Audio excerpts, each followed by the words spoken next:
My name is Mads Vesterager Nielsen. I'm from Denmark and I live in Beijing. I'm on a motorbike ride across all of China proper, traveling more than 4,000 kilometers on the back of my Suzuki motorbike. Starting from Beijing, I have traversed Hebei, Shandong, the Yellow River Plains, Shanxi, all the way here to Gansu. I'm doing it because I really want to get a sense of the Chinese heartlands, the distances of the Chinese subcontinent. First, setting out on the travel, it was on the tail end of the first wave of the coronavirus. On the middle of traveling through Gansu Province, though, the news of the second wave arrived out here. It became apparent that people look at you in another way when you say that you've been to Beijing within the past couple of weeks. It became difficult to find accommodation as a foreigner as I moved further out to the west.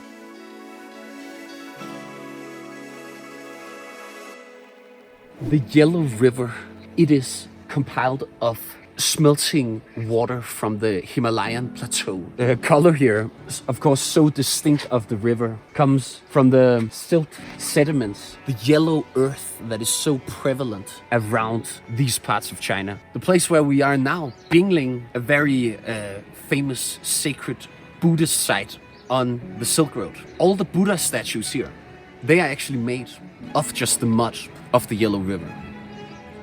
Jiayiguan is traditionally said to be one of the most prominent gates on the Great Wall. It's actually the last bigger fort on the Great Wall.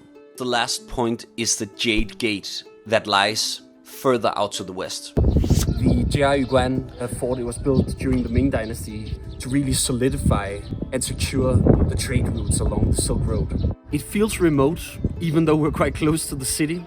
It's easy to imagine how this, back in the Ming Dynasty, was a total desolate place.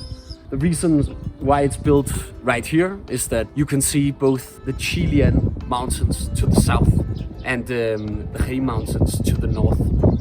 So this is one of the really narrow places on the Hexi Corridor. Quite easy to defend for the Ming Dynasty. Also extending both sides out diagonally from the fort is the Great Wall. The Great Wall, you can say, forms a small citadel around the fort here at Jiayiguan. That means that any invaders that wanted to penetrate the walls of this fort, they needed to first destroy the outer walls before gaining access to the inner walls here. 4 years ago, I was also traveling along the Hexi Corridor, but I was traveling by train. This time, of course, I've been traveling by motorbike. After the first trip, I didn't really understand what the Hexi Corridor was, what the concept of it really is.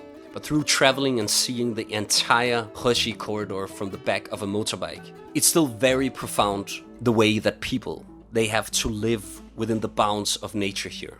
And it's been a very, very different experience. Because just to the south, of the other side of the Chilean mountains, you'll find the snowy and inhospitable plateau of the Himalayas and Qinghai province.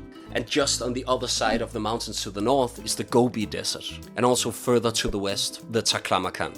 So if you ever wonder why Gansu has this special shape, it's because that is the Hexi Corridor. That was the only place that bigger settlements could thrive in the dynasties.